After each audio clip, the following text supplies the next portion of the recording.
I was so nervous. I was so, I don't know. The probably lead singer anxious. stood behind. I stood behind the drummer, paced back and forth behind him. It was great, and it had an afro, and I had a pack of smokes in my sleeve, like I was James Dean from 1958 or 56. He was probably dead. Or John Travolta from Grease. Right, exactly. So anybody, name your poison, right? So I stood back there, and I don't know what I was thinking. I don't remember how the show went. I just remember that's what I remember the most. That was our first show. We got paid nothing. Oh, well, that's kind of funny. If you're a band today and nobody's heard you, you still get paid nothing. Right? You're an original band today. That's what you get paid. Doing anything, you get paid almost nothing. $24 in a joint. $24 in a joint that came out of a sweaty hat. That's what you get paid. Well, and see, that's the fun of rock and roll. At the time when I was so excited when I played, and I'm sure you were too. Just to go out and get the $100, it's like I'm accomplishing something. And you're not. No. you're just getting. You just by the end of the year, you're like, God, man, I worked an awful lot for $400. That's exactly right. That's why I retired in 1995.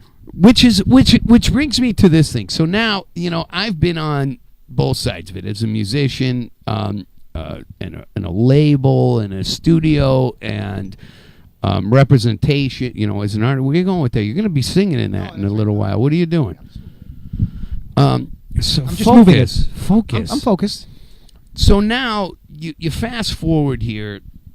Now you've been in the music industry as long as I have, 40 years or whatever, from start to now, okay? So now how do you feel, first of all, how do you feel about the Chicago music scene? Well, I've seen it change over, even in the last 20 years I've been in High Infidelity. I started in 2001, and it was even different then. It changed after like 97, 98 significantly. Well, because when I was a kid, before I was 21, I turned 21 in sometime at some point I turned 21. And but before that, I would look in the Illinois Entertainer and I would see bands like Off Broadway playing at PJ Flaherty's on the South Side. Original bands, Off Broadway, The Kind. Remember The Kind? Oh, I loved Off Broadway and The Kind. Right, great bands. Gary Loizo's kids' band called Dreams. Remember, Gary Loizo was the producer for Styx. Yes, and he had a son. I forget his name. Oh, that's terrible. Anyway, but they had a band called Dreams, and they were an all original band, well, mostly original, and they would play on the South Side. So that eventually stopped. Right? No original bands were playing anymore, and bands like Beatlemania happened, and everybody thought, hey, we can emulate our favorite bands and just go out as a tribute to them, tributes to Led Zeppelin, to the Beatles. So I think it was twofold. I think the original music sort of petered out, and then these tribute bands came, and then the cover bands came along after that. Because you don't see many tribute bands these days. There's only a couple bands that can get true tributes, right? There's because of the breadth of material. Well, I think now you see more tribute bands than you see anything. There's a tribute band all the way down to Captain and Tennille. Well, I don't want to see them. Muskrat Love. Somebody said they were a one-hit wonder, and they were not. They were not. They had a lot of hits, actually. They had at least 5. Yeah, well, that's a lot of hits. More than you or I've had, yeah. Right. So go ahead. I think that, but you think there's a lot of tribute bands now, like true tributes? Yeah, there's, you got the rock brigades, but there's not just the rock brigade and the AC/DC tribute bands. Right. Well, maybe there's Van Halen, Poison Crew, Poison Crew, right. And there's more. I mean, it's like a 5-to-1 ratio of tribute bands to original bands. When you go back 25 years, it was the opposite. Right. Here. Yep. And here's something interesting that happened with Napster and all in Limelight and all that, who were stealing music, and giving it away for free in 97, 98. It changed the complete landscape of the music industry and the record industry. Yep. And then by 2004, when you had YouTube came out and Facebook came out and all of a sudden these media opportunities opened up. record labels had all but disappeared. By 1999, Tower Records was gone, Rose Records was gone, all the record stores were gone. The only place you had to sell records at was Walmart, and they were telling you if you said, the F word, we're not selling your record. That's right. They won't put it up. Yeah. So you didn't have a lot of options. So then, you look at somebody like you who's put so much work into your career as a singer, and you're a writer as well. I mean, and this is something I don't know that a lot of people realize, is that Dave is a really prolific writer. He writes a lot, and you write by the way, your lyrics are very sensitive. Thank you. They make me weep. Oh, well, I'm not trying to make anybody cry. Well, maybe. Well, just a little, just I don't mind weeping. It's a good way to clear my tear ducts. Yeah. It's kind of like cleaning out a beer line in a bar. Anyway, I don't know. Don't judge me. No, don't judge me. But you that's something that I don't, when you're in a band for as long as you've been in, for 20 years, doing feels like the first time, at some point people know you for that. Yes. For sure. You become the stepchild of Foreigner. Right. Well, I don't know if I know that sounds terrible, but it's really the truth. It always amazes me, and I know that people are very well meaning, and everybody's opinion it matters, right? I mean, it's not wrong, but they say the weirdest things, like I would rather listen to you sing than so and so. And to hear Lou Gramm. And I'm like, but no. But that's nice. It is very nice. I appreciate it. But don't you agree that sometimes somebody else does a really great song justice? I mean, yes. There's been plenty of covers that have been better than the original. I mean, Tom Petty's written music for lots of people, and it wouldn't have sounded good being Petty. And then there's that new song that came out that he wrote for God, I can't remember who. And actually, he did it better. So, there's... I mean, it's very nice. I'm not complaining. Don't, if you feel that way, don't not tell me. Yeah, if you feel that way, don't come to a high-infidelity show anymore, because Dave's not a preacher. No, I do. I'm kidding. I'm joking. But it's still strange. But yeah, it is. Yeah. It's very bizarre. Yeah. And I personally, nobody's ever said that to me. so misconstrue me here, folks. But I've been around this business long enough to hear other people. And sometimes I hear a song, something that was written by Dylan. You hear somebody play it, you go, wow, it's really amazing that way. Sure. But you know what it does? It drags you back to the original. Right. And that keeps the music moving, don't you think? I think so. I mean, I think there were a couple of songs that Dylan wrote, and I thought, that's a Dylan song. I didn't know, because if I had listened to it and he was singing it, I would turn it off. I'm sorry. Because I'm just not a fan of Bob's voice. Hi.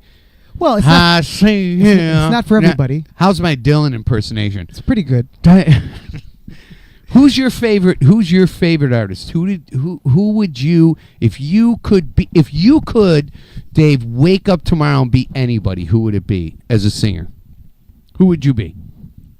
See, I would wake up as me. Only because if you had to be somebody, if I play had to be the somebody, goddamn game. All right. So my two favorite singers are, and it's very close, but Brad Delp from Boston. Okay. Quality voice. I mean, never probably had any real great training, but maybe none of them really did. I didn't. But I think that's the one. That's the one that I would. Brad Delp from Boston. He's just got such a clear voice. I mean, Steve Perry, of course, is the voice for many generations. Aren't you sick of Steve Perry? Aren't you sick of Journey?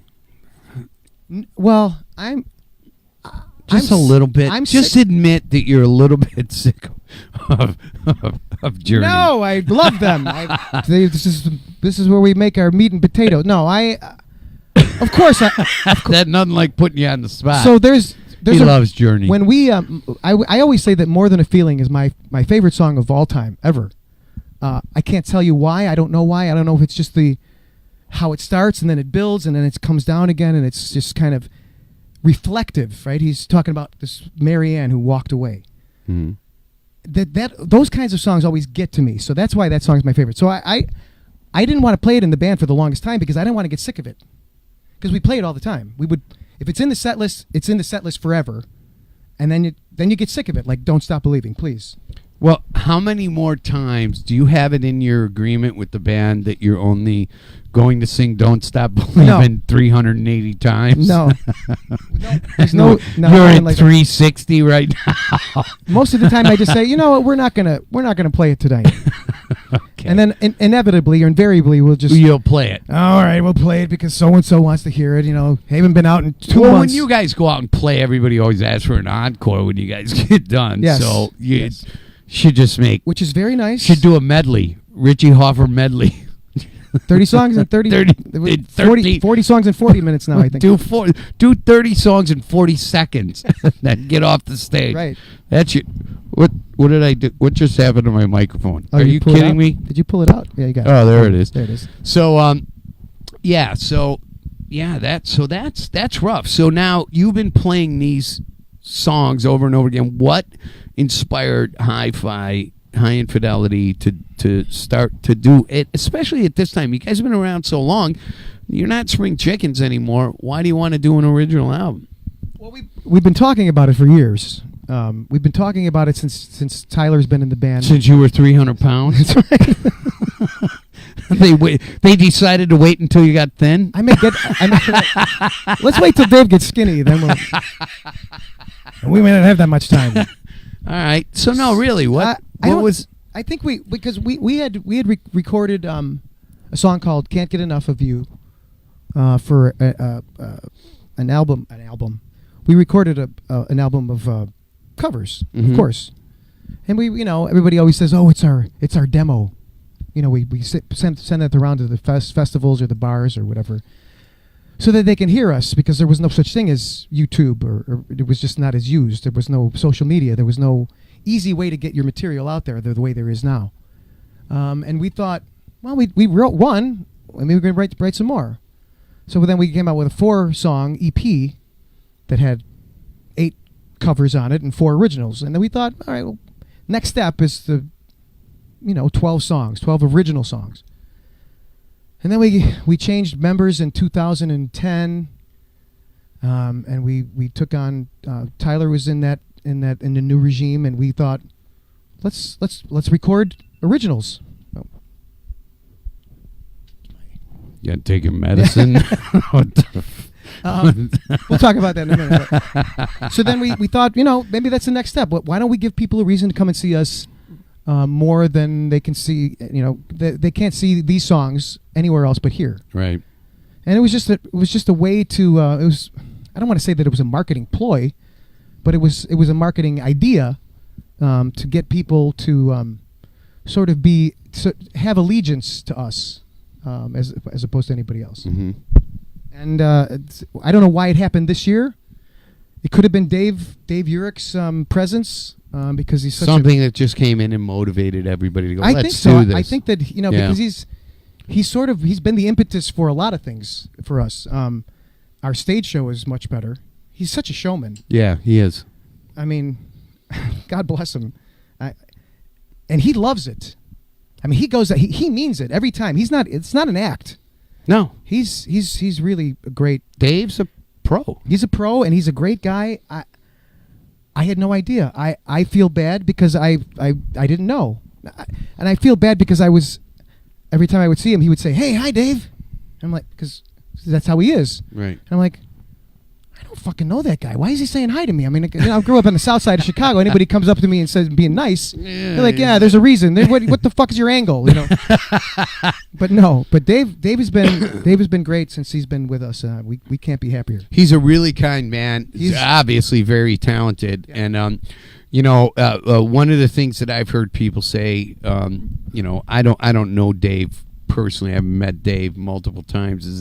Is that now in his life he's so happy he's actually become like Dave was unapproachable, not because Dave made himself unapproachable, because Dave was very successful as a guitar player. That's exactly right. He was a superstar guitar player, and still is.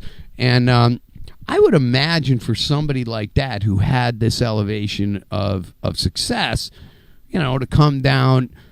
I think it's his new girl that humbled him and said, you gotta.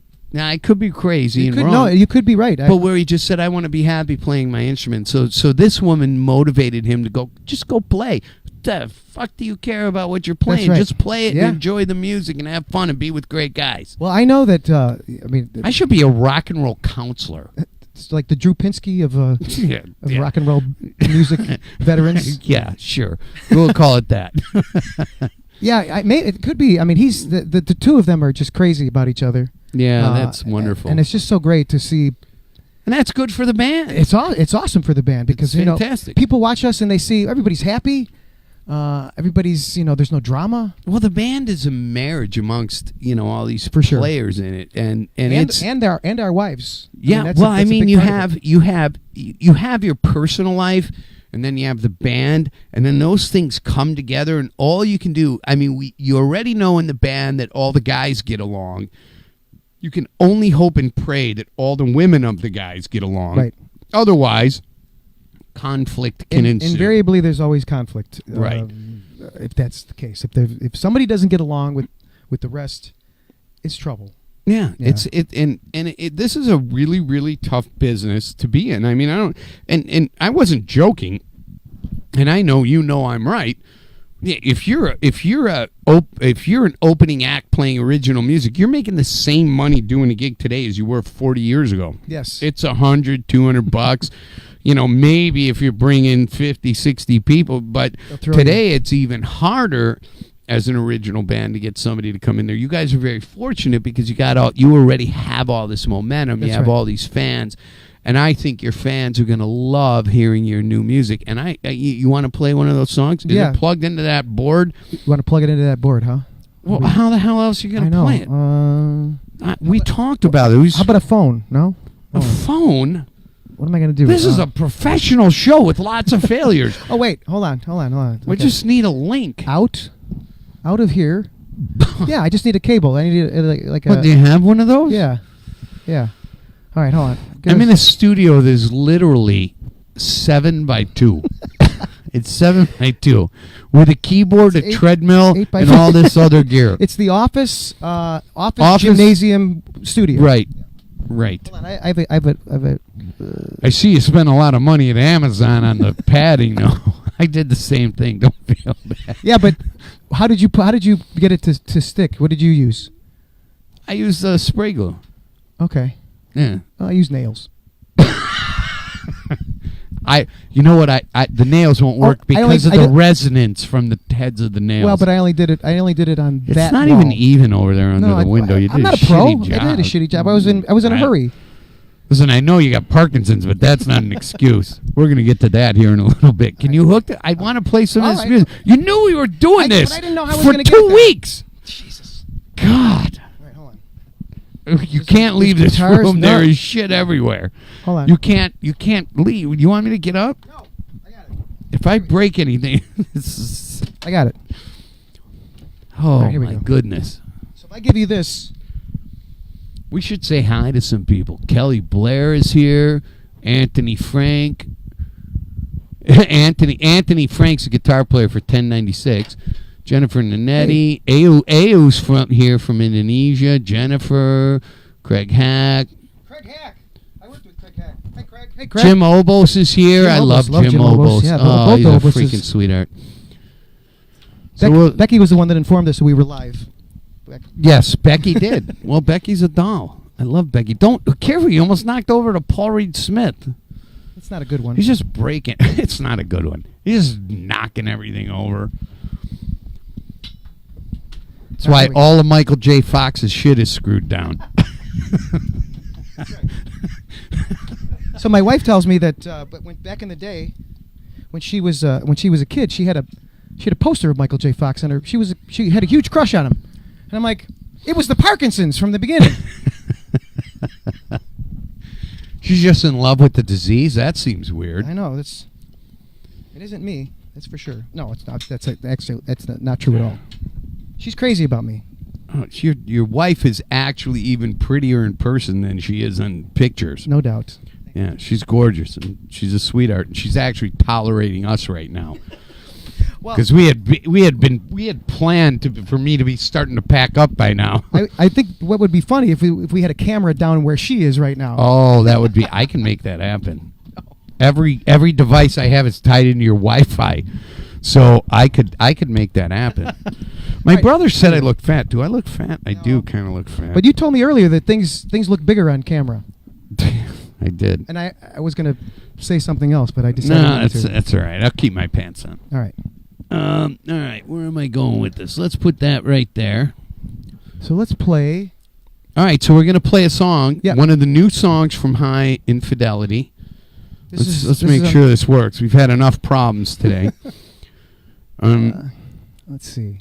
Let's give it a minute here. But I'm really excited about this. I think this is going to be pretty cool. And, there's pretty remarkable ways you can actually market this stuff. And I think some of this stuff is, everything I heard is kind of... You've liked it, I think. Yeah, I loved it. I don't know if I have the final version, but I'm going to give you a version. We're just All right, well, just give us a version. Stop saying you're going to give us a version. Give us a version. Just give us a version. Can you hear anything? Oh, I got to change the output. Hold on. Sorry. Because I had it earlier set up for something else. Yep, there you are. I think that's... How about this? No, that's the green There you one. go. Hold on. Why is it in mono? Because you only gave me one cable. Oh, that's... There we There go. we go. Nice. Start it over. I'll go from the beginning. How about that? Can you turn it up on your little... So, turn it down now so we can introduce it. All right. This is a shit show. We should do a shit show every 2 weeks, you and me. The shit show with Dave and DAG.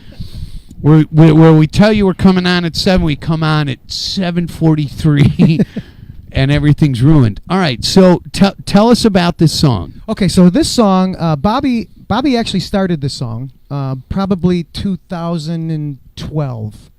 And he said, "Here, I've got a song. I don't have anything else." He gave me the first opening chords in a different key that I don't sing in because it was way too low. Q, the key of Q. Key of Q, right? Key of O minor. O minor. So I took it home, and I said, "Do you have anything as far as a melody?" And he said, "I just have the melody for the chorus. It goes." He gave me three notes. So then I was like, I didn't know what to do. So I sat with it for a while. I said, "Can you play it in a different key?" And he changed the key, and then I came up with the lyrics and the melody from his guidance from the 3 notes. Now this song is called "Coming Around." Coming Around Again. It's a song about. It's not about, hey, I've been gone, I'm coming around. I'm gonna keep coming around. It's about a reach around. It's about a reach around. No. Oh no, I'm wrong. When a fighter gets knocked out. Yeah. Oh, he's coming around. He's finally smelling the smelling salts. Gotcha. Just realizing everything that's happening. So this is. All right. Well, this is Coming Around Again. We're gonna mute our mics and play it for you.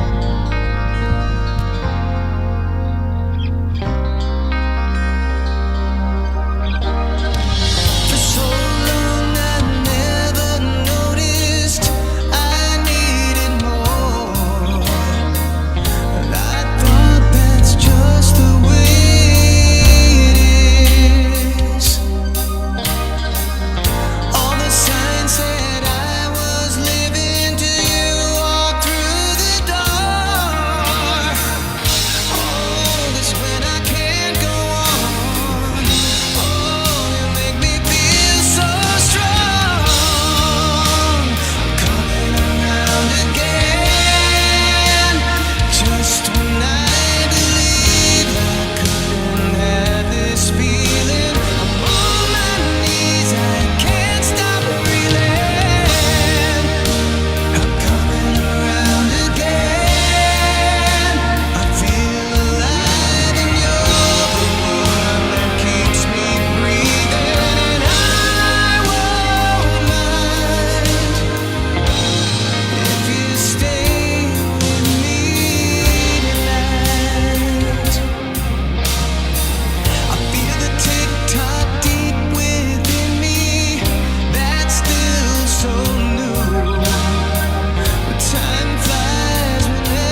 right, that song sucks.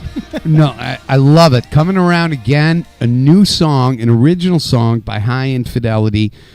You know, I'm really excited. I told you and I talked about this, about the thing about rock and roll today and pop rock and roll is whatever you want to call it, whether it's pop. I don't think this is pop rock. How do you quantify I don't know. it? To me, it's Because I'm having a problem doing that with 1096. Just kind of driving rock. It's just rock and roll. Yeah, but see, Yours is a little more light. It's lighter. It's like Light 95. It's like Hi, welcome to Light 95. This is Coming Around Again by High Infidelity. That's right. I don't know, because not many bands in the area do Survivor. We do Survivor. That's a lighter rock band. You know, that's kind of that's one of the I see. Here's some Survivor in there, some Boston, and some Journey. Right, exactly. That's what I know. That's what I've grown up with. And so it's funny. I had Jim Peterick is a friend of. His drummer Mike Borch is in the band, and Mike's wife used to work with my mom. So I got Jim a tape at some point back in years ago, and he said, "Yeah, I listened to that tape. Sounds strangely familiar." Like he knew I ripped him off. I mean, I didn't rip him off, but I wrote my songs along his vein. Yeah, right. exactly. He was an inspiration. Yes, for sure. Jim is a great guy. I met him several times along through the years. We've played with them a few times, and he's always been very gracious and kind. So it's been good to know him. A hero of mine, an idol, local. It's great. And he still goes around with dressed crazy like Chips Enough everywhere he goes. In the grocery store. That's right.